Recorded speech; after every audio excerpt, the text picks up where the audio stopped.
Welcome to Port Penrhyn in Bangor on a typical wild and crazy winter's day. You're on board the fishing vessel Menai Stewardship. She's a 43-metre mussel dredger, and we're about to go out and harvest some mussels.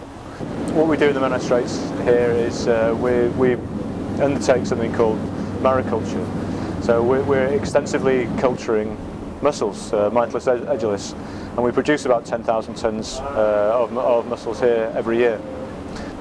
The Menai Straits has been the primary location for farming mussels in the UK for about 50 odd years now. One of the reasons it's so good at farming mussels is because of the particular geography of the area. Well, the Menai Straits is a very sort of unique type of environment. Anybody that knows their geography will appreciate that the distance between the island of Ynysmon and the mainland of Gwynedd is very slight. That means that every day here we have two tides that push extensive amounts of food down through the straits where we farm, which means the mussels that are relayed on the ground have huge amounts of food to feed on, and they grow. The straits also provide natural protection from the extreme weather conditions, such as the conditions that we're experiencing today.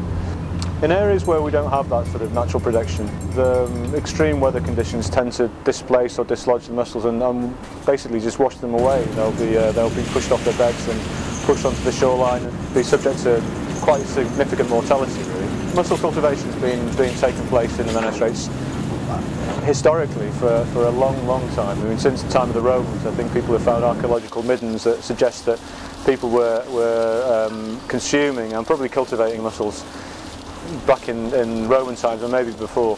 But in this modern iteration, we've been undertaking cultivation here since 1962.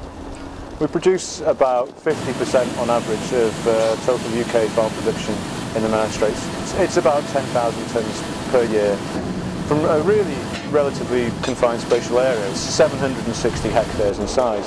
So we work on a three-stage cycle. So of that 760 hectares, well, 200 hectares is leased to a regulated fishery, which is not cultivated. It's a wild hand-picked fishery. So the remaining 150 hectares or so each year is utilised for either relaying seed, bringing the mussels on to half-grown, or harvesting them. So we're harvesting on average about mature mussels to the market about 100 tonnes per hectare of mussels, which is quite extensive production. We have an incentive to behave sustainably because it's a 3-year process essentially. There's no economic rationale in us behaving any other way. When we invest, I mean, this is an expensive boat. It cost £2.5 million to build. She was built really so that we could fish the mussel feed, bring them on and sell them.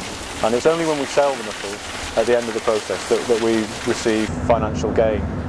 So the incentive that is there for us to behave sustainably. We're the first enhanced fishery in the world to be certified sustainable by the Marine Stewardship Council, who are the most recognised arbiter of sustainability for marine food resources anyway. Unfortunately, like most fish products, we supply an awful lot, but we don't consume very much. In the UK, we're consuming about 2,000 tonnes of live mussels every year. We're producing 5 times that amount here. So I mean, our main market really is into the continent. But one of the reasons why we haven't been able to supply mussels to the domestic market really has been sort of a risk-averse approach that's been taken by the multiple retailers. Quite rationally, I think, to some extent, but with not a great deal of understanding about the process that takes place when you're farming anything at sea, particularly bivalves. We'll fish them, we'll land them, they'll get loaded onto a wagon, and then they'll get taken to Yerska in the south of Holland, where they're put into a depuration system and then put through a factory and packed up. That happens in Holland because they're deemed to have not only grade A water, but because the Dutch authorities have a sort of more knowledgeable, educated approach to using bivalves, for the consumption of bivalves. They consume a lot more of them. They're more risk accepting because they understand the process more. In the Menai Straits here we have what's known as grade B water, which means the water's quite clean, but it's not completely clean. The multiple retailers have taken the view in the past that if the water isn't completely clean, then the product becomes too risky for them to put on their shelves for consumers to eat, because there's a chance that people might get sick. The facts don't bear that view out. That's been historically the way that they've looked at bivalve shellfish. Mussel, oysters, the same too. We relay the mussels in quite dense quantities, so they do change the environment that we relay them into. I think there are very few things that human beings undertake that have no impact at all. But we think that on balance, the impact is neutral or in some ways positive. In the Menai Straits here, the mussel beds I think are accepted as being much greater biodiversity than the sandbanks that sit alongside.